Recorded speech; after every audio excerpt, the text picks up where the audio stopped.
Boa tarde a todos.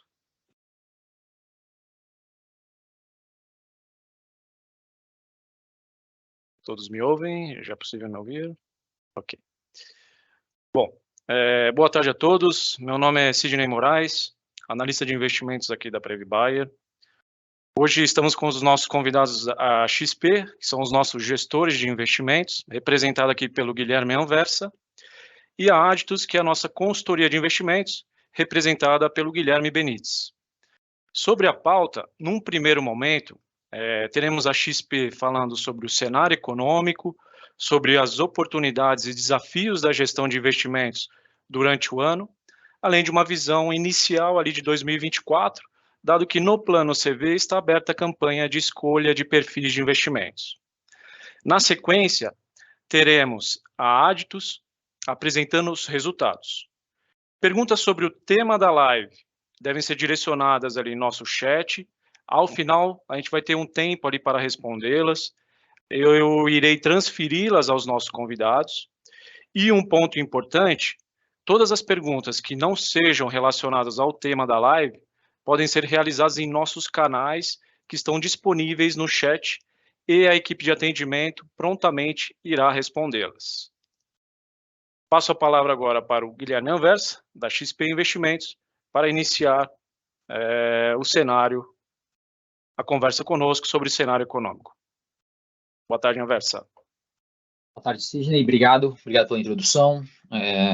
Essa é a nossa última conversa de 2023, então eu já queria começar agradecendo a todos vocês aqui pela presença, em nome da XP Investimentos aqui, reforçar, né, o nosso compromisso com a gestão de recursos para a Previ Bayer.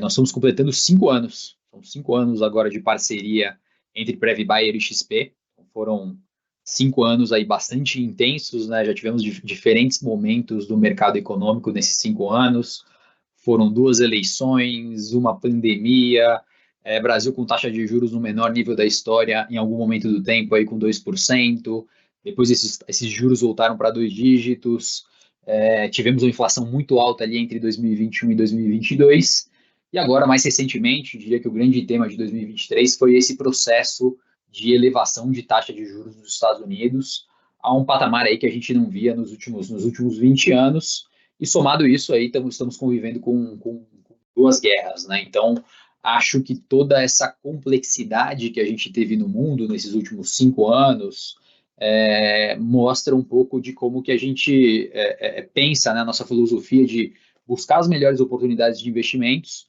mas principalmente está super preocupado com a preservação de capital de vocês, tá? Então, espero do fundo do coração que nos próximos 5 anos a gente tenha muito menos emoção do que nós tivemos aqui nos últimos 5 anos. E hoje o que a gente vai contar um pouco para vocês aqui, mais uma vez, como o Sidney comentou, contar um pouquinho de como foi esse 2023 e já começar a traçar um mapa para 2024. Lembrando, reforçando que as coisas mudam, a gente está sempre sujeito a eventos geopolíticos ou eventos econômicos que podem afetar os mercados. O nosso trabalho aqui é exatamente construir carteiras que a gente consiga ter um equilíbrio para navegar ambientes bastante complexos aí, como foram os últimos que a gente viveu aqui nesses últimos 5 anos. Então, a ideia aqui é começar como a gente faz tradicionalmente por mundo, e depois falarmos aqui do que está acontecendo em Brasil, tá?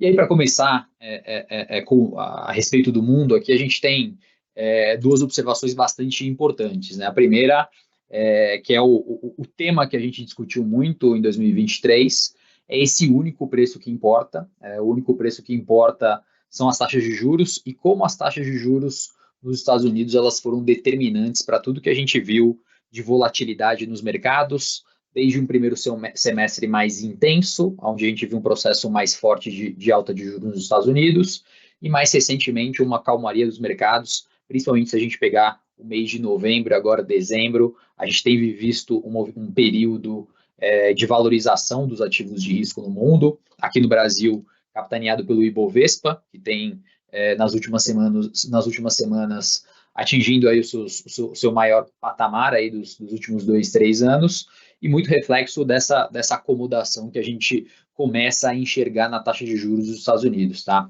Esse preço, né, esse único preço que importa, e aqui a gente está olhando a taxa de juros dos 10 anos dos Estados Unidos, vejam o quanto ela subiu de novembro de 2020 até agora. Então, ela chegou há 3 meses atrás superar os 5%. Então, um número que a gente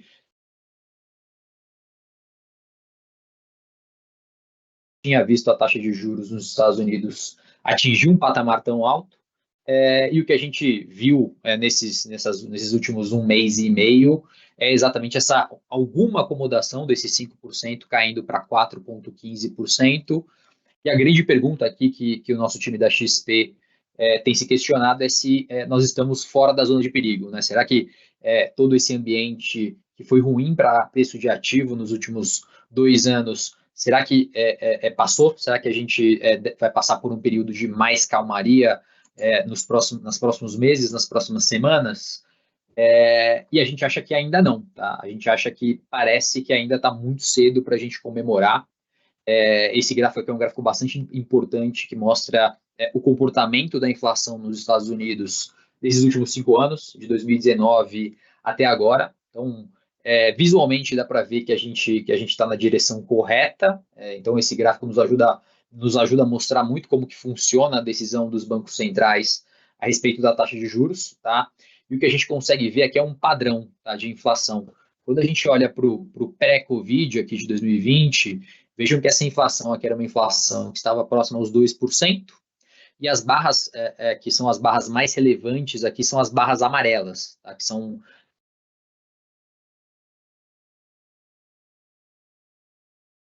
2021 e 2022. É o choque do Covid, então fechamos as economias, isso gerou muita inflação, nós sentimos isso aqui no Brasil, e os americanos sentiram bastante, 9% de inflação, que foi o máximo aqui que eles atingiram, é muito para os Estados Unidos. Tá? Então, vejam o quanto isso se acomodou desse pico aqui em 2022 até agora 2023. Então, a gente teve uma clara acomodação na inflação nos Estados Unidos, mas o problema aqui é que essa barra amarela ela ainda é grande, ela é praticamente o dobro do que era o nível de inflação que a gente viu no passado. Então, o grande desafio que o Banco Central dos Estados Unidos tem, e as economias globais, como visão geral, realmente encontrar essa acomodação de taxa de juros daqui para frente. Tá? Nós estamos passando por esse período de queda da inflação, mas ainda tem um caminho bem longo aqui para a gente percorrer. O mercado, quando a gente olha as previsões do mercado, ele já chegou a cogitar uma queda de juros a partir de março do ano que vem, queda de juros nos Estados Unidos. É possível, mas a gente acha que ainda está muito cedo para comemorar. A gente acha que a gente deve discutir corte de taxa de juros nos Estados Unidos mais para o final de 2024. Mas esse é um tema que foi bastante debatido em 2023 e a gente acha que ele deve continuar sendo pauta para 2024. Tá? Brasil.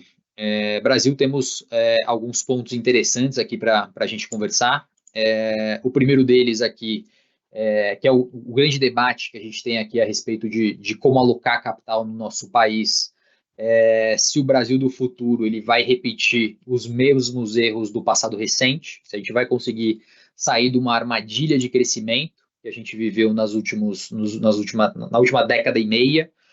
A gente tem um termo aqui que a gente classifica o Brasil como um médio cristão, é um Brasil que tenta fazer as reformas, mas acaba não fazendo as reformas ideais, é um Brasil que está sempre sujeito a crises políticas. Então, o que a gente tenta desenhar aqui na XP é traçar um cenário para o Brasil de como ele vai ser nos próximos anos.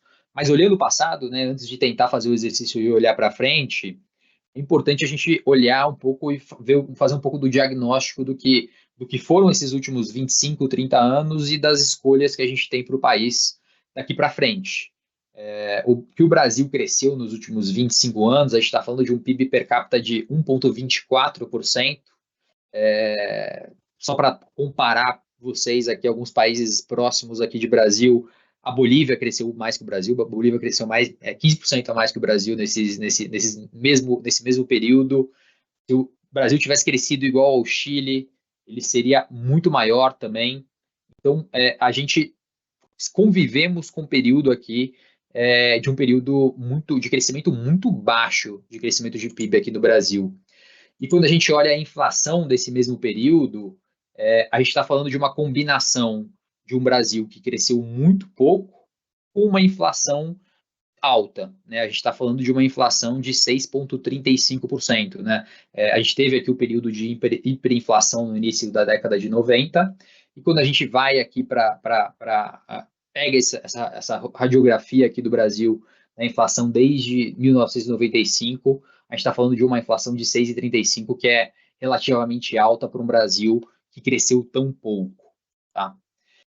Quando a gente olha a média histórica da taxa de juros do Brasil, a gente está falando de uma taxa de juros que na média ficou em 12,5%, então um patamar muito parecido com o que a gente viveu agora mais recentemente. O Brasil chegou a ultrapassar aí 13,75% de taxa de juros. E quando a gente olha, né, quando a gente tenta entender o que está por trás disso, né, quais são as justificativas para o Brasil ter um nível tão insatisfatório de crescimento, com essa combinação de inflação menos controlada, aqui tem uma forma da gente conseguir entender a situação do Brasil. Quando a gente olha aqui o ranking de competitividade do Fórum Econômico Mundial, o Brasil está na posição 71 de 141 países, tá? E aqui a gente consegue medir vários indicadores: segurança, educação, economia. Quando a gente avalia cada um desses indicadores, tem um deles que nos chama bastante atenção, que explica bastante do problema de crescimento aqui do Brasil, que é o peso do governo, né? O funcionamento do governo e como ele impacta a vida aqui do cidadão. E quando a gente olha aqui o peso do governo, né, com a questão de regulação, o Brasil é o último lugar no Fórum Econômico Mundial. Então a gente tem uma complexidade tributária muito grande. O que o Brasil sempre tentou encontrar como solução de crescimento foi estimular demanda, consumo, mas o que a gente conseguiu colher por conta de toda a complexidade econômica que a gente tem aqui no Brasil foi essa combinação de muita inflação com pouco crescimento.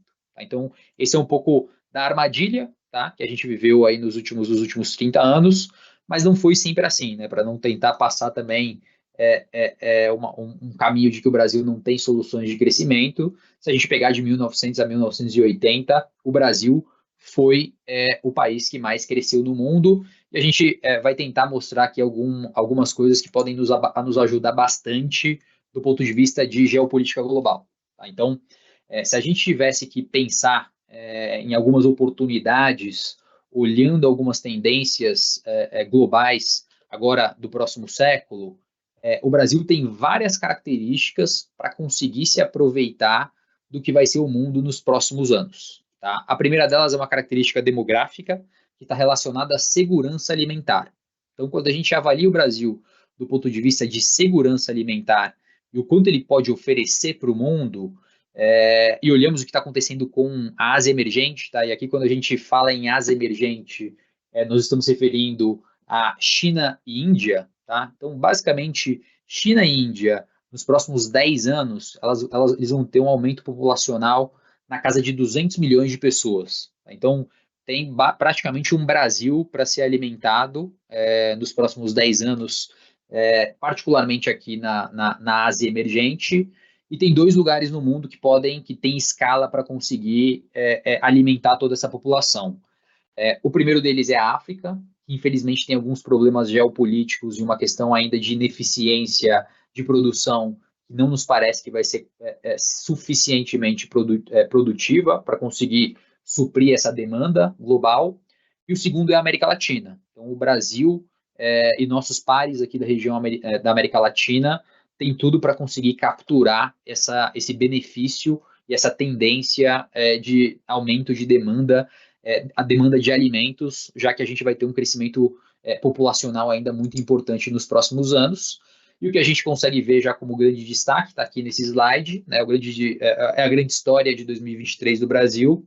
Vejam o que o Brasil fez com a produção de soja. O Brasil saiu aqui do zero, essa linha aqui que agora está no topo, saiu das últimas posições para ser o maior produtor de soja do mundo. Então, quando a gente compara com os Estados Unidos, superamos os Estados Unidos, que ao longo da história sempre foram os maiores produtores de soja.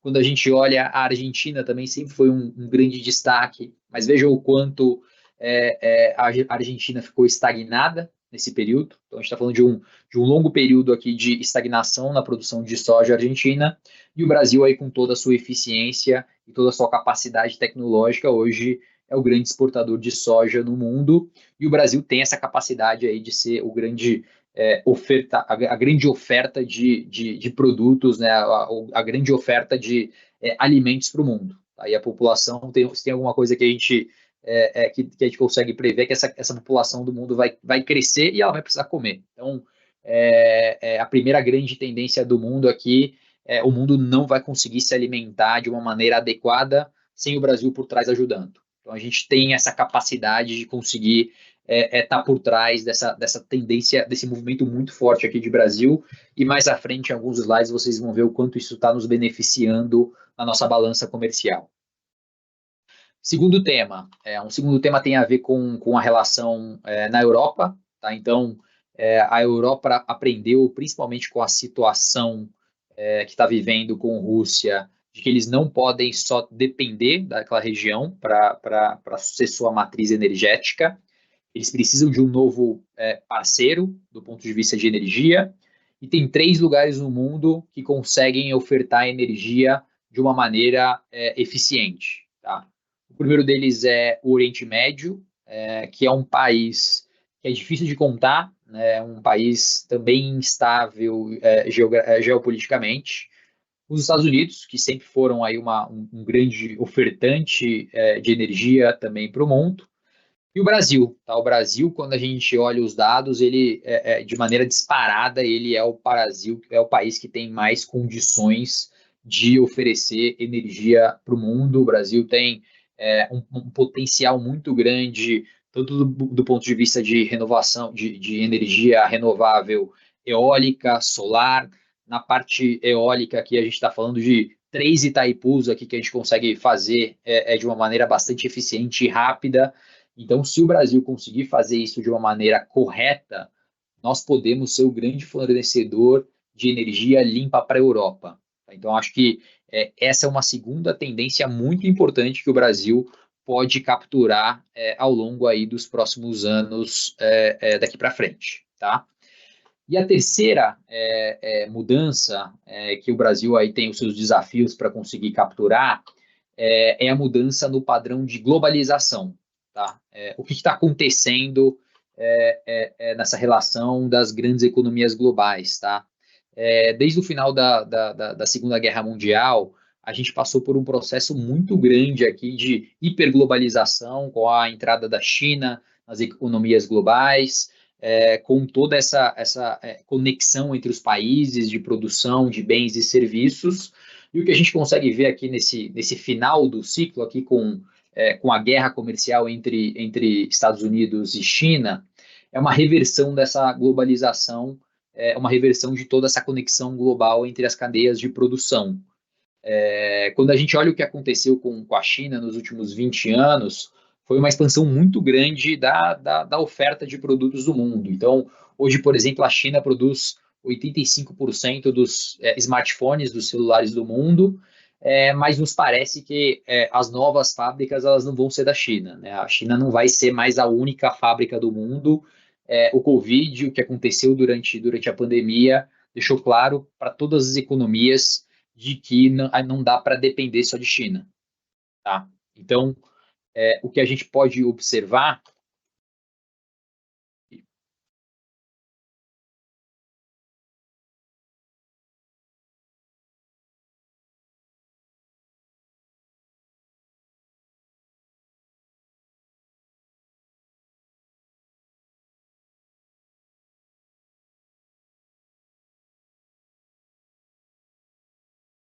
Nós tivemos aqui um probleminha com o Guilherme Anversa. Bom, boa tarde, pessoal. Acho que o Guilherme Anversa, nós tivemos aqui um travamento. A gente está tentando restabelecer aqui a conexão.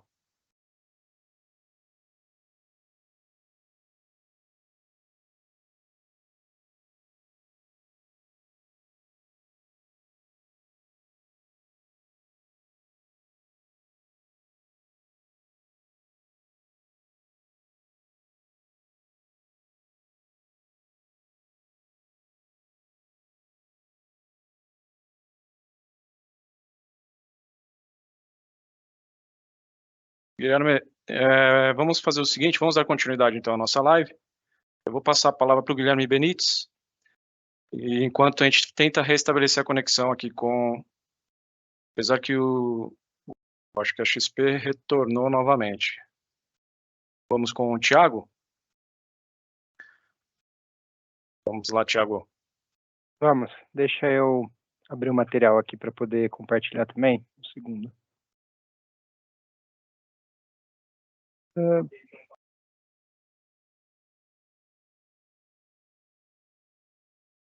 pegar aqui, um segundo.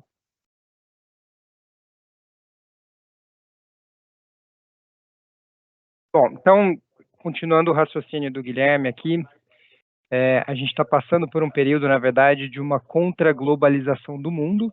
Então, todos esses movimentos que a gente viu nesse período de China, de essas discussões de Estados Unidos, peguei aqui para compartilhar.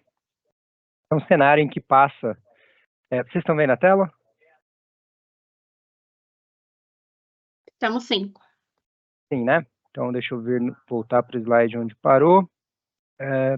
Cadê? Aqui, olhar sobre globalização. Então, a gente está passando por um período de uma contra-globalização, no sentido de que as últimas 2 décadas que nós experimentamos de uma China super pulsante e conduzindo o crescimento do mundo, então a gente viu os mercados emergentes muito concentrados e dependentes de China. Nós estamos experimentando um momento em que isso passa a ser de alguma forma questionado, de alguma forma reequilibrado por toda essa ocidentalização, né, ou melhor, esse conflito entre Ocidente e Oriente. E o argumento aqui é que o Brasil ele passa a ter uma condição que talvez ele não tenha tido nos últimos pelo menos 20 anos. E aí essa discussão ela vale também para outros mercados emergentes, por exemplo, o México, que é um país que está super próximo aos Estados Unidos, o próprio Brasil, que é uma potência agrícola, mineral, e naturalmente a gente está aqui no eixo ocidental, poderia atrair bastante investimento na medida em que esse Oriente, na medida em que empresas ocidentais deixem de fazer as suas produções, deixem de concentrar suas produções nesses países, sobretudo por essas questões agora exacerbadas nessas disputas geopolíticas de uma forma geral. Então aqui, essa contra-globalização, essa reversão, ela culmina nessa pergunta, se a China vai seguir sendo a fábrica do mundo, que é o modelo de crescimento que a gente experimentou nos últimos 20 anos. A resposta é sim, porém, não mais tão concentrada, no sentido de que nós vimos mais recentemente as discussões, por exemplo, das empresas de tecnologia norte-americanas querendo tirar as fábricas de lá, muito por uma questão de compartilhamento de tecnologia. O que nós vimos foi a Apple vai produzir iPhone na China, daqui a alguns anos a China vai estar produzindo um celular, um smartphone muito parecido. Então, a China segue sendo, porém, não mais como foi no passado, e isso abre uma oportunidade para o Brasil pensando num posicionamento de médio e longo prazo. A balança comercial nossa é muito forte nos últimos meses, então aqui é interessante a gente dizer que na memória nossa, a gente fala daquele primeiro governo Lula como o boom das commodities, né, o super ciclo das commodities. Então todo mundo tem isso na cabeça, aquele 2003, 2006, em que houve uma expansão muito grande da balança comercial. O Brasil exportava commodities agrícolas e minerais numa força muito grande, e a gente experimentou esse período de bastante superávit comercial. Depois veio aqui toda aquela década dos anos 2010, uma queda na produção industrial de Brasil muito forte. Depois a gente retoma aqui em 2015 e 2016, e agora a gente está num momento em um novo super ciclo, Quer dizer, se a gente chamava aquele de super ciclo, o que nós temos hoje? Que basicamente o Brasil está vendendo em quantidades enormes, é o que a gente está falando das super safras, né? Na verdade, basta você não ter uma quebra de safra para você ter uma super safra. Então a gente tem os privilégios dos recursos naturais, tudo aqui que a gente planta cresce muito bem, a gente tem toda a extração mineral e os preços das commodities estão lá em cima. Então a gente está vendendo muito em quantidade e em preço, que é o melhor dos mundos, né? Eu vendo bastante coisa e eu vendo essas coisas caras. Então o Brasil, nesse caso, segue, né? Aqui tem muito um desafio de médio e longo prazo, a gente deixar de ser um exportador de commodities para passar a ser um exportador de tecnologias, de produtos transformados na indústria, mas a gente está com um superávit na balança comercial. O Brasil está exportando demais. Então, o quantum de exportações, né, que é quantidade versus preço, então seria o quanto eu estou vendendo e a que preço eu estou vendendo, está na máxima histórica 3 vezes desde 2000. Ou seja, para quem viaja aí nosso Brasil adentro, para quem está fora aqui da capital, eu, por exemplo, sou do interior de São Paulo, então também minha região lá é muita cana-de-açúcar, né? Muita coisa do agronegócio. A gente está vendo aqui o Brasil num nível de exportação que nunca existiu. Isso, naturalmente, melhora bastante os termos de troca, que é basicamente a diferença do quanto a gente está, por quanto estamos vendendo e quanto estamos pagando no que estamos exportando. Então, os termos de troca brasileiros recuperando-se muito bem, a própria apreciação cambial ajuda nesse sentido. Então, isso tudo para dizer que o Brasil, apesar de todos os desafios, hoje a gente tem alguns amortecedores, a gente tem uma situação, principalmente por conta de balança comercial, por conta de setor externo, que tem amenizado muito todas as discussões políticas que a gente teve ao longo do ano. Se a gente pensar bem, apesar de tudo que aconteceu, o câmbio ficou bem estável, né? O dólar não teve tantos sustos nesse ano quanto a gente teve em anos anteriores. Uma parte é explicado por conta do comércio global muito forte do Brasil. Basicamente, o mundo inteiro quer comprar o que o Brasil produz, que são alimentos, são recursos minerais. Isso tem favorecido muito, tem sido um amenizador, né, um suavizador de ciclos e de crises econômicas aqui no Brasil. E aqui a gente entra numa discussão como uma regra de decisão, que seria basicamente qual tipo de país, ou qual tipo de economia, qual tipo de regime nós teremos, né? Historicamente, quando você tem um governo mais centralizado, tomando as decisões de alocação de capital de um país, de uma economia, ou quando você tem um mercado mais descentralizado. Então, hoje o Brasil, estamos durante um regime em que você tem uma centralização maior. Então, é a própria plataforma do atual governo ter um Estado maior, né, um Estado condutor da economia. Nós estamos durante esse período. O Brasil, tradicionalmente, sempre teve uma figura de um governo forte, talvez na gestão anterior foi um pouco menos, mas se a gente pensar ao longo da nossa história, a América Latina em si, né, sempre teve essa questão, e aí o lance é que a partir daqui a gente começa, né, uma vez que você tem o seu regime, você passa a trabalhar com as informações que você tem. Então, o caminho até aqui delineado, né? A gente tem um arcabouço fiscal rapidinho, que ele não encantou ninguém, né? Então, é importante destacar que quando ele foi aprovado lá no segundo trimestre desse ano, foi um alívio, o mercado reagiu bem. Para quem lembra, a gente teve uma alta da bolsa, o mercado melhorou naquele segundo tri. Foi passando o tempo e foi ficando claro que o governo não vai cumprir o déficit zero. Então, houve aquela primeira, ali em meados de outubro, né, o mercado ficou mais nervoso, que o próprio Lula deu uma declaração de que não ia cumprir, de que não via valor nisso. Houve uma queda nos preços ativos, mas o que o mercado hoje trabalha, que está aqui, ó, expectativa de mercado para 2023, é um pequeno déficit.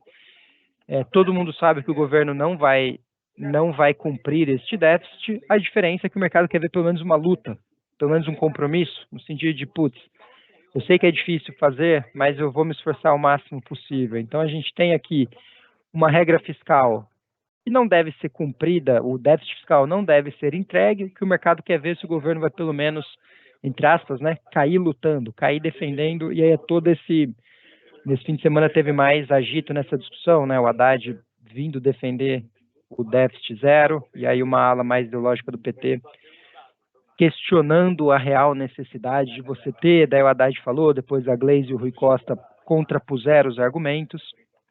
Então esse novo arcabouço fiscal, ele retira um pouco ele dá uma acalmada, mas a gente sabe que ele dificilmente vai ser cumprido. Então aqui a gente está falando algo como menos 0,3 para o ano que vem, alguma coisa assim. Mas ele pelo menos estabiliza, de alguma forma, aquele risco mais de curto prazo. Então eu vou acelerar um pouco aqui para também a gente entrar nas outras pautas. O que nós nos perguntamos nesse momento é se o Brasil não está perdendo a oportunidade de perder uma oportunidade. Essa é uma frase do Roberto Campos, o avô do atual presidente do Banco Central, para dizer o seguinte: hoje a gente tem o Brasil posicionado muito bem dentro de um arcabouço, né, dentro de uma cena global, porque é um Brasil que produz o que o mundo quer comprar, isso a gente sabe. É um Brasil que nunca se envolve em questões geopolíticas, em guerras, a gente nunca teve esse tipo de conflito. É um país que tem uma oportunidade de absorver um pouco desse fluxo de investimento num mundo menos globalizado do que a gente viu até agora, e ao mesmo tempo é um país que está dando uma oportunidade com uma inflação cadente. Isso é muito importante, porque a gente vai entrar num período em que o juro vai poder cair. A gente está vendo o mercado embarcar de novo, e aí obviamente tem que tomar um pouco de cuidado, porque a gente está indo de novo para uma discussão. A Selic vai cair bastante, a gente já viu isso no começo desse ano, houve uma expectativa, na euforia, de repente a Selic não caiu tanto, mas a inflação está permitindo, o PIB do Brasil está andando, a gente tem um arcabouço que ele não é brilhante, mas ele pelo menos segura um pouco as pontas. Naturalmente a gente vai ser muito importante ver como que a sociedade e os atores políticos mantêm esse compromisso fiscal, e é um país que pode sim atrair bons investimentos. Vai caber muito a nós, né, fazermos a lição de casa, que é basicamente esse tripé macroeconômico, né, cumprir a meta de inflação. Então, o governo, de fato, cumprir a meta de inflação, isso é mais importante do que parece. A responsabilidade fiscal, para que você tenha, de fato, um país que não gaste mais do que arrecada e não crie um endividamento que venha a ser impagável, como o caso da Argentina, no exemplo extremo. E que o câmbio flutuante, ele naturalmente é resultante disso, e o câmbio no Brasil funciona. Assim. Cumprindo esse tripé macroeconômico, que é o tripé dos formuladores do Plano Real aqui em cima, a gente tem sim uma oportunidade muito boa nesse período de posicionar o país dentro, por exemplo, do mundo emergente, com uma história diferente, né? Até porque, por exclusão, não dá para investir na Rússia, a China é muito complexo de investir. Quem entende de Índia fala que Índia está caro, sobrou o Brasil, México, que são mercados grandes, a África do Sul é pequena, a Argentina acabou de sair de uma eleição, o resto da América Latina é muito pequeno. Então a gente tem aqui sim uma chance ímpar na atual circunstância. Então o Brasil foi um país que cresceu muito de 1900 a 1970, as últimas décadas a gente cresceu pouco, é o médio cristão. As mudanças geopolíticas do mundo caminham a nosso favor, uma oportunidade. Qual caminho? É quanto mais mercado e menos Estado, maior o crescimento. Essa é uma discussão também bastante antiga. Qual o tamanho do Estado na indução do crescimento? As decisões recentes, não muito auspiciosas, mas fazendo dever de casa, a oportunidade é enorme manter naquele tripé. Controle de inflação, responsabilidade fiscal e o câmbio flutuante. E fechando aqui o último quadrinho do ano, quais as estimativas da casa para o pessoal que gosta das projeções. Então a gente está falando num PIB para esse ano na ordem de 2,8, ano que vem 1,5, então há uma queda de atividade não desprezível para o ano que vem, mas o Brasil vem crescendo forte, né? Cresceu 5% em 21, 3% ano passado, 3% esse ano. O desemprego fechando em 7,8, é uma das mínimas históricas. Ano que vem, com essa desaceleração, ele sobe um pouquinho. A gente projeta uma inflação para esse ano na ordem de 4,8 e ano que vem 3,9, ainda acima do centro da meta, mas tem que cair, né? Então é importante o governo lutar por isso. A gente está falando de uma Selic a 10 no ano que vem e a 9 no final do ciclo de queda de juros, tá? A gente fala de um câmbio aqui mais ou menos nesse patamar de 4,85, e depois tem outros dados menos amigáveis de entender, mas o que importa para a gente mesmo, para dizer que é câmbio nesse patamar de 4,80, Selic a 10 no final do ano, 9 no total, no ciclo total, e uma inflação rodando aqui na ordem de 4% para os próximos anos. Então, eu encerro aqui para a gente dar sequência.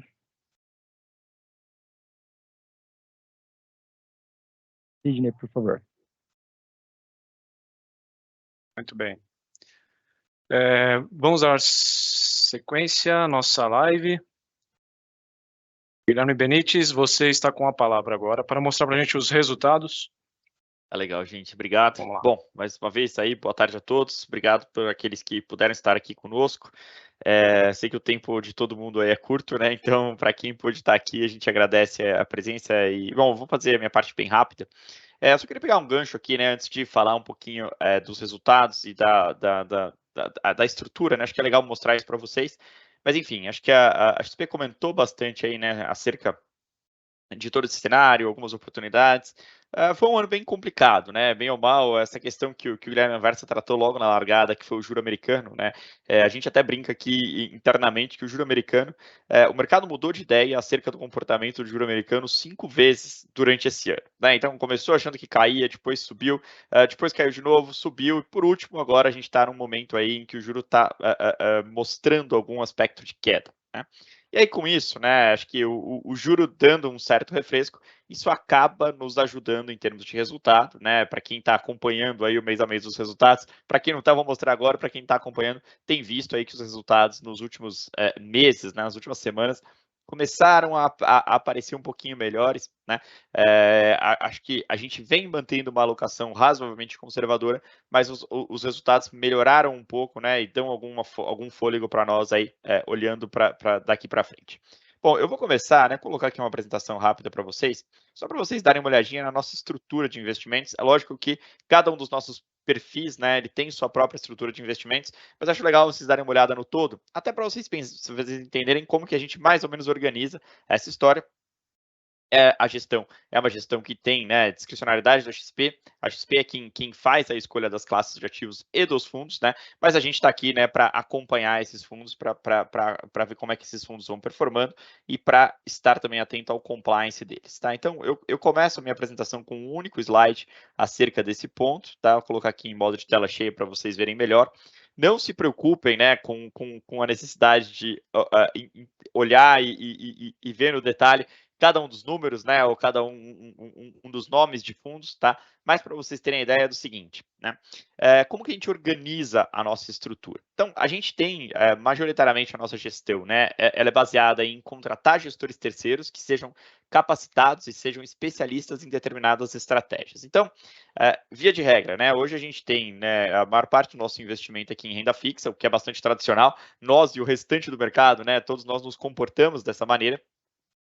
E aí vocês percebem que existe uma grande alocação aqui, né? Se a gente for somar essa alocação toda, a gente vai ver uma alocação bastante grande na parte de ativos diretos. O que são esses ativos diretos? Majoritariamente são ativos de caixa. Então, são aquela gestão que a gente consegue fazer dentro de casa. Daí para frente, né, a gente sempre vai tentar procurar gestores especialistas para cada classe. Aqui na parte da renda fixa, né, onde vocês veem aqui uma cor um pouco mais clarinha, vocês vão ver os nossos gestores ativos de crédito, tá? Então a gente terceiriza essa gestão, a gente encontra gestores que tenham capacidade, que tenham um time para isso, né? Ou investimos em fundos condominiais, ou mais recentemente, esse é um movimento que a gente vem fazendo e que deve se consolidar aí nos próximos meses, a gente vai investindo em fundos exclusivos, né? Porque a gente tem mais controle, desde o regulamento até do próprio compliance dessas carteiras. Aí a gente passa, né, para a parte de multimercados também. Vocês podem ver aqui, né, a escolha é por gestores independentes e especialistas, para fundos de ações, para fundos no exterior e para fundos estruturados. Estruturados aqui é um nome da legislação, tá? Mas majoritariamente a legislação usa estruturados para se referir a dois tipos de fundos. Ou os multimercados, tá? Então ela está dentro desse segmento de estruturados, ou alguma coisa que é estruturada mesmo, né, no sentido estrito da palavra. e aí a gente olha aqui, majoritariamente, aqui os fundos de participações. Claro que essa participação aqui é muito pequena, né? Assim, à medida que a gente vai caminhando aqui para a direita no meu slide, a gente vai ver que a participação vai diminuindo, mas é normal, né? A gente começa com a renda fixa e vai caminhando aí para os ativos com um pouquinho mais de risco. Então, essa é a nossa estrutura atual, tá? Como eu disse para vocês, essa estrutura ela vai sendo revista, reavaliada e realimentada ao longo de todo o tempo, né? Esse é o nosso trabalho de dia a dia, é um trabalho que a XP está lá fazendo, passando para nós, a gente avaliando, dando feedback para a XP, ou seja, é um trabalho que é feito a 6 mãos entre XP, a Bayer e a gente, né? E Atos. E isso é um negócio que é contínuo, né? A gente nem espera que isso mude ao longo do tempo, a gente espera que isso continue sendo assim, tá? Então eu vou derrubar essa tela que eu coloquei aqui para vocês, né? E vou trocar de tela. Vamos colocar aqui agora uma tela com os resultados, tá? Eu tenho aqui os resultados dos perfis, né? Eu poderia, logicamente, usar qualquer um dos planos aqui, só para uma questão de facilidade, vou usar aqui o plano CD, né? Os demais perfis, eles todos são semelhantes ou praticamente iguais aqui aos do plano CD. Então, vou colocar aqui na tela para vocês, modo de tela cheia. E muito bem, tá? Aqui eu tenho os resultados, né, desse último mês, né, o mês de novembro, e como eu disse para vocês, né, a gente vê que ao longo do mês de novembro a gente teve um resultado bem melhor, né, a gente veio se recuperando. Então, o que aconteceu, né? Para quem lembra aí das nossas lives ao longo do ano, a gente teve um começo de ano muito complicado, muito desafiador, né? Desafiador é inclusive uma palavra que ficou muito conhecida no mercado financeiro para dizer que a coisa realmente foi bem complicada, né? Sobretudo pelo evento Americanas. Americanas foi um evento que, por mais que a exposição das entidades de forma geral a Americanas fosse muitíssimo baixa, né? A Americanas acabou fazendo um efeito no mercado de crédito como um todo, né? Então, o começo do ano, né, para as posições em crédito, que como vocês viram lá, né, era a segunda coluna lá da nossa estrutura. É uma posição relevante para nós, né? Essas posições em crédito, de forma geral, elas sofreram bastante. Então, a gente teve um começo de ano bastante complicado, né? E à medida que o ano foi passando, a gente foi melhorando a nossa rentabilidade. Então, a gente vê, né, via de regra, aí o que acontece? A gente vê que no ano, né, aqui no mês, a gente bateu o nosso benchmark, tá? No ano, a gente está ligeiramente atrás do benchmark aqui no perfil conservador. Em 12 meses, a mesma coisa, mas também 12 meses quase que não vale, né? A gente está falando aí de novembro do ano passado para esse, praticamente, né, o ano e 12 meses hoje são dois números que deveriam ser muito parecidos.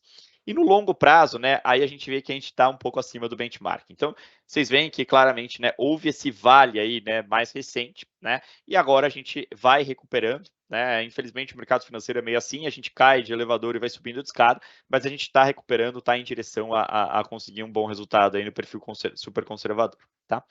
Bom, no perfil conservador, né, a lógica é muitíssimo parecida, né? A gente vê que a gente tem um vale aí, né, entre final do ano passado e começo desse ano.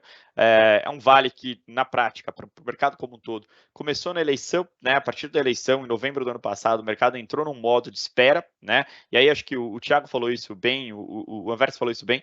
O mercado entrou num modo de espera, né? E sem saber exatamente o que ia ser arcabouço, como ia ser política, Banco Central e etc. E nesse modo de espera, o mercado vende ativo, né? E a gente teve um desempenho um pouco mais complicado. Então, a gente vê que recentemente a gente chega mais próximo ao benchmark, né? A gente tem esse vale aí, tal qual o super conservador, né? E vocês vão ver que isso é muito parecido nos demais perfis também, tá?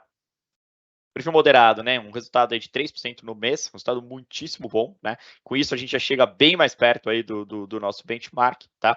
Mesma lógica, né? Que no ano e 12 meses a gente tem um vale aí para ser cumprido, mas, enfim, acho que a perspectiva, né, depois desse mês de novembro, ela fica muitíssimo melhor, tá?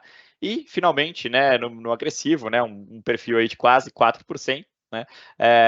Também, assim, um momento de virada no mercado, em que claramente não foi um momento fácil, porque a gente via o mercado vindo numa posição muito conservadora em setembro e outubro. De repente, em novembro dá tudo certo, né? Então, assim, todo mundo que ganhou dinheiro com o mercado ganhou dinheiro, mas talvez menor, com posições menores do que gostaria, né? Por conta de ter vindo de uma posição muitíssimo conservadora no mês de outubro, tá?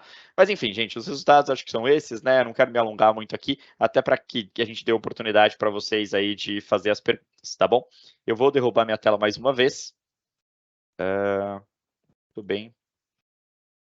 E aqui estou de volta. Vamos lá. Sidney, agora é contigo. Muito bem. Bom, nós recebemos algumas perguntas. Iniciarei com a primeira. Vamos ver se o Thiago consegue nos ajudar. O que podemos esperar em 2024 em relação aos acordos com a Argentina? Pois o Milei não tem um bom relacionamento com o Lula.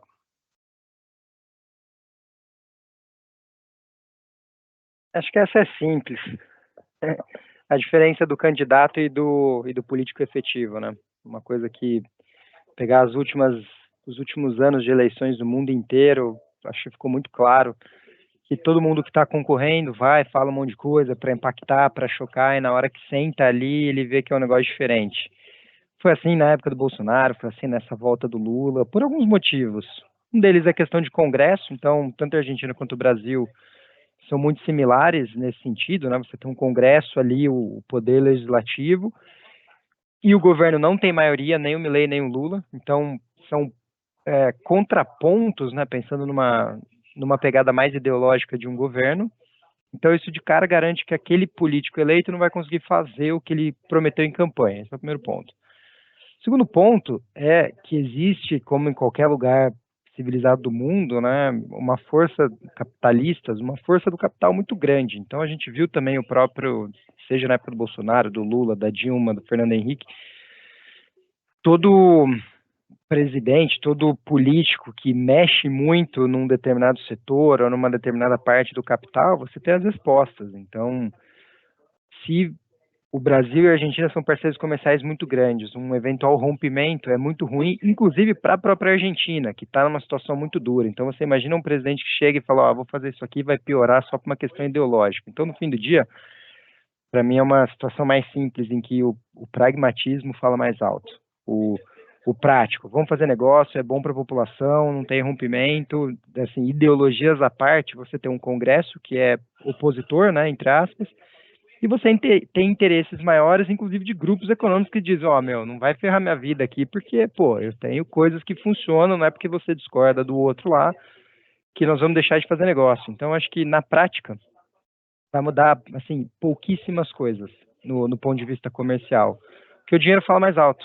O dinheiro vai e vem, né? Você quer fazer negócio, não quer deixar de ter uma coisa, um fluxo de comércio estabelecido só porque você discorda de um outro presidente. Talvez muda um pouco as relações mais sociais, políticas, né? As discussões de América do Sul, mas do ponto de vista de comércio, acho que vai ser praticamente uma mudança, não haverá mudança. Muito bem. Temos mais uma pergunta, acho que essa pode ser para o Guilherme Benites. Como diversificar a nossa carteira de investimentos? Muito bem. Eu não sei de quem veio a pergunta, mas a preocupação é mais do que legítima, né? Acho que esse é um trabalho que a gente vem tentando fazer, como vocês viram lá. A gente tem mais de 40 gestores, né, dentre as diversas classes de ativos, e essa é a nossa estratégia, né? Então, na prática, assim, quando a gente pensa numa carteira, a gente sempre pensa na carteira, né, o perfil que a gente está tentando alimentar, a estratégia e para cada uma das estratégias o nome dos gestores, né? Então, isso gera uma carteira já bastante diversificada.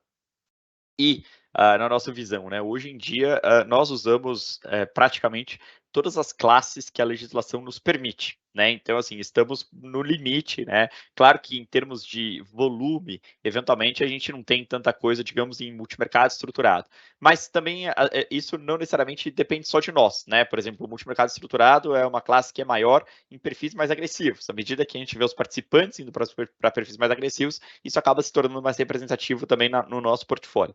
Então, eu acho, Sidney, que assim, esse é o trabalho, né, do comitê no mês a mês aí, encontrar formas de diversificar a carteira, né? E, enfim, é claro que a gente nunca, quando faz o trabalho pela primeira vez, a gente tem que se dar por satisfeito, e isso tem que, no tempo, ir se renovando. Mas eu acredito que esse é o principal ponto aqui, né, das nossas conversas, é justamente encontrar estratégias e gestores que possam ser diversificados entre si.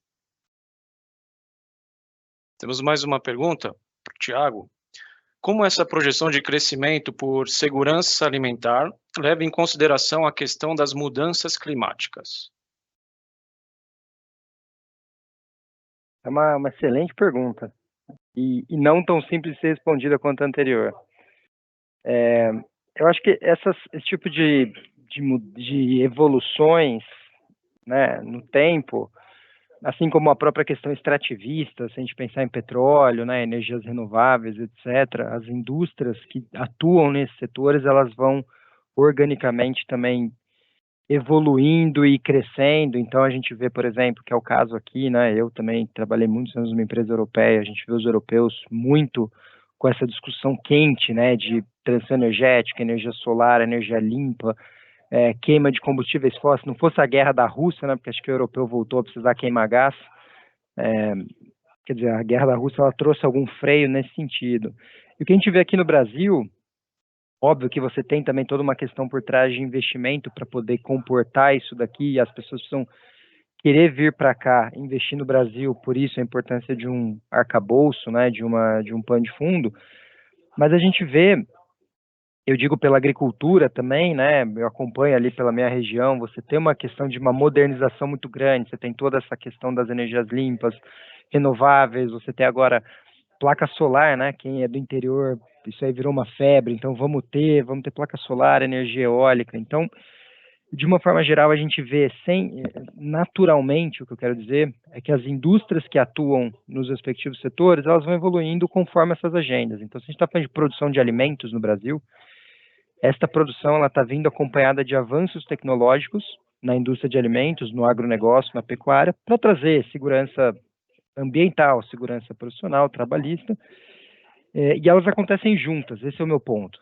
Então, se a gente pega, por exemplo, o Brasil exporta muito para a Europa, para os Estados Unidos, para a própria China, para o mundo oriental, você tem uma questão de demanda do teu comprador, que seriam os europeus, por exemplo, o próprio caso aqui da patrocinadora, que na sua atividade também, ela começa a empregar, então é um ciclo vicioso, sabe, assim, é uma equação que está toda conectada, as empresas estão colocando mais tecnologia e mais recursos nisso, os produtores estão sendo mais exigidos, então, por exemplo, agropecuária, né, seja bovino, suíno, aviário, você está tendo cada vez mais controle de qualidade por pragas, etc. Então, o Brasil, ele tem o recurso natural, ele tem esta evolução natural de uma indústria que vem demandando mais energia limpa, e você tem a demanda dos compradores.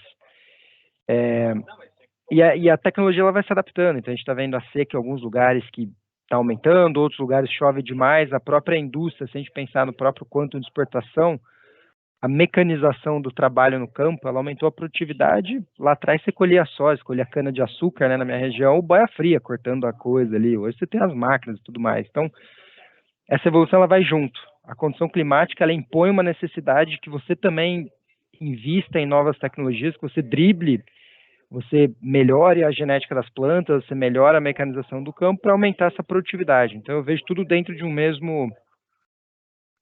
acontece em paralelo. E o Brasil tem avançado. Acho que o agronegócio do Brasil ele realmente é uma força muito pulsante. O agro é pop, né? O agro é tech. E isso é verdade. A tecnologia do agro está avançando muito mais do que a tecnologia da indústria, por exemplo. Obrigado, Thiago. Temos mais uma. Na verdade, são diversas perguntas, né? Então, vamos para mais uma aqui. As projeções futuras levam em consideração a mudança na força de trabalho com a tendência de implementação da inteligência artificial em substituição das pessoas? Qual a projeção nesse sentido? Vocês enxergam como uma grande revolução, assim como foi a industrial, por exemplo?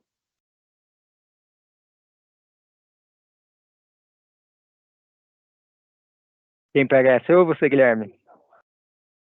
Você, Thiago, essa projeção é de vocês, meu amigo, desculpa. Tá bom, vamos lá. Essa também é uma questão bastante ampla. Eu já ouvi diversas opiniões interessantes, por exemplo. Uma delas diz que toda a inteligência artificial nos processos produtivos, por exemplo, elas traz eficiência e queda do custo. Então, por exemplo, quem advoga por que a gente vai conseguir produzir a mesma quantidade de bens hoje com custo menor, isso é deflacionário, certo? Você vai, por exemplo, mandar um monte de gente embora e trocar por um monte de algoritmo, um monte de coisa, isso diminui o custo de produção.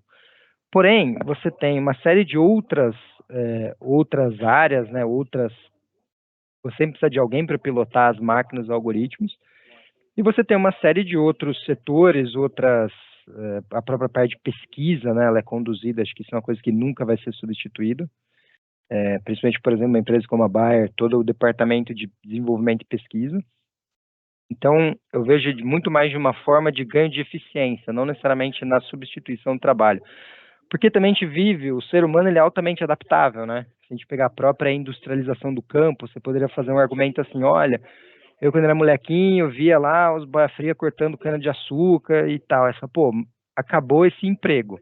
Então você trocou aquelas pessoas no canavial, sendo picado por cobra, cortando o braço, etc., por um trator, por uma máquina. Porém, o ganho de produtividade que você tem com isso e a pujança do agronegócio e tudo que ele traz junto, você gerou muito mais emprego do que você tirou de uma mão de obra que era extremamente braçal, sem segurança, né, segurança física, sem segurança pessoal como um todo. Então, assim, no limite, eu acredito em 2 outputs bons. Um deles é que você consiga produzir mais coisa a preços melhores, porque você, de fato, consegue ganho de eficiência.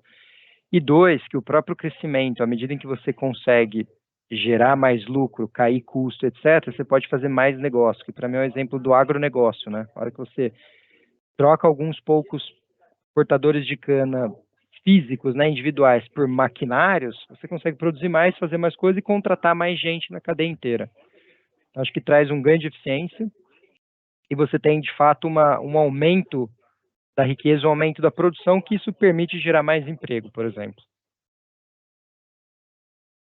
Muito bem, Thiago.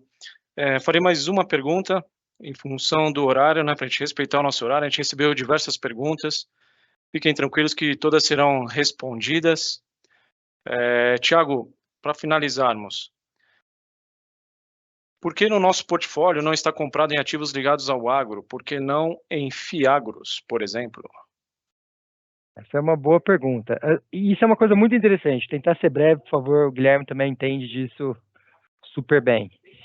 O agronegócio no Brasil, hoje, no mercado de capitais, ele é pouco representativo. O que eu quero dizer com isso? Você não tem tanta empresa de capital aberto listada. Pensa assim, gente, o que tem no Ibovespa? Você pode dizer, putz, Vale do Rio Doce, Petrobras, Itaú, Bradesco, Gerdau, CSN, né, Suzano. Você vai pensar um monte de empresa dos setores de variados, pouquíssimas do agronegócio, empresas listadas. O agronegócio, de uma forma geral, ele é muito capital privado ainda. Você tem os grandes grupos, né, no interior do Brasil, etc. Você tem a SLC Agrícola, você teria uma São Martinho, poucas empresas. Então, assim, mercado de capitais aberto. Na bolsa tem pouca coisa. Você tem toda a parte de dívida. Dívida, sim, você consegue financiar o agro, comprando, por exemplo, debêntures de grupos econômicos, né, crédito privado, todo aquele expediente de CRAS, por exemplo, certificados de recebíveis agrícolas, e, muito interessantemente, até porque o negócio cresceu e não tem como, né, o agro bombou. Nos últimos anos, o PIB foi muito puxado pelo agro. Surgiram os FIAGROS, que é um ativo novo. Perguntar para a galera, pouca gente, eu inclusive, passei a conhecer agora pouco tempo atrás, 2 anos atrás, Malemar tinha o FIAGRO, que acabou sendo um pouco um instrumento para a pessoa física, ele é muito simples, né? Eu vou lá, compro um FIAGRO e tal, tem alguma gestora que está fazendo. Para as fundações, é um ativo novo, então a gente precisa fazer um exercício para ver onde ele encaixa na PI, né? O que pode, dentro da regulação, do que é permitido no universo das fundações. Uma vez que a gente encontre o enquadramento, o encaixe disso daqui, certamente é uma forma da gente conseguir, entre aspas, né, indiretamente ou diretamente, ganhar um pouco de dinheiro através desse agronegócio, que ainda é um setor pouco representativo na bolsa, pouco representativo na parte de dívida no mercado de capitais, e muito novo agora nessa parte de produtos listados. A própria XP está discutindo coisas, vários outros players discutindo. Eu gosto, acho importante, porque aí sim você tem um truque da diversificação de fato, que cara, no Brasil vai fazer sol, vai chover, a terra é boa, vai ter colheita, o chinês vai comer, o europeu vai comer, então assim, apesar da mudança climática, né, você pode ter alguma variação, mas, cara, o Brasilzão é isso aí, é um baita celeiro. Então, ativo para a gente ver, Guilherme, como é que a gente consegue encaixar nas próprias PIs, né, onde que ele poderia consumir de limite, mas ele tem um nuance legal, sim. Então, isso aí, Thiago, eu concordo plenamente com você. Assim, acho que esse é um tema. A própria regulamentação de Fiagro ela não é tão antiga assim, né? É um negócio que acho que não tem 2 anos. Os fundos começaram a ser lançados, inclusive acho que a própria XP foi uma das precursoras aí desse mercado, né? Dentro da legislação, a gente já tem, ele já cabe, a 4994, que a nossa legislação permite, né? Então, a questão aí passa a ser muito mais, né, encontrar boas oportunidades, né? Até porque, às vezes, quando vem, né, até para vocês saberem, assim, quando começa, né, alguma coisa no mercado, algumas estruturas precisam ser testadas, né? Às vezes as empresas que também vêm inicialmente para fazer alguma emissão são as empresas maiores, então também já nem vem com tanto prêmio assim. Enfim, tem uma série de questões que a gente precisa analisar, né? Mas eu estou absolutamente de acordo com o Thiago. Acho que esse é um tema aí que seguramente deve entrar na nossa pauta, né? Se não agora tem algum investimento direto, indireto, acredito que a gente já tem alguma coisa, né? Através de um outro gestor, mas esse é um tema que vai entrar na pauta, né? E à medida que o mercado for ficando maduro, isso vai entrar na nossa carteira com 100% de certeza. Uhum. Muito bem, eu gostaria de agradecer aqui aos nossos convidados, a XP Investimentos, na figura do Thiago, do Guilherme Anversa, a Aditus, nossa consultoria de investimentos, na figura aqui do Guilherme Benites, a todos os participantes que estiveram conosco, tiveram a oportunidade de estar conosco nesse momento, né? Então, nossa última live durante o ano aí de 2023, retomamos novamente em 2024, esperamos aí que todos tenham uma passagem de ano excelente para todos, na verdade, e boas festas para todos. A nossa live ela vai ficar disponível a partir de amanhã no nosso site institucional, já estará disponível para todos, e as perguntas que aqui a gente não deu tempo de responder, certamente iremos responder ali no próprio chat. Fiquem todos bem tranquilos. Obrigado, pessoal. Obrigado, gente. Obrigado, pessoal.